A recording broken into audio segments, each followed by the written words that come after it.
বাগানে গেছস, কি অবস্থা আমের বাগানের? এন কি বলা যাইতাছে চাপা? 3000 টাকা? হ্যাঁ 3000 টাকা দিয়ে কিনালা মন। হ্যাঁ ঠিক আছে ঠিক আছে, গাড়ি কবে লুট দিবি? আল্লাহ হ্যাঁ কয় মন কিনছস? 30 মন। আজকে এক বোকা বানাবো। 30 মন আম।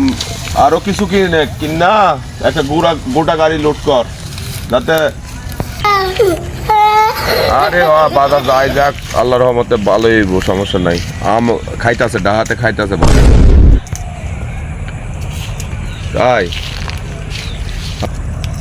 দেখা দেখ, আল্লাহ ভরসা, আল্লাহ কি করে দেখি। কার সাথে কথা বলো? ভাই ফোনটা তোর বান্ধে তুই আর ফোন নিতে পারবি না, থাক তুই।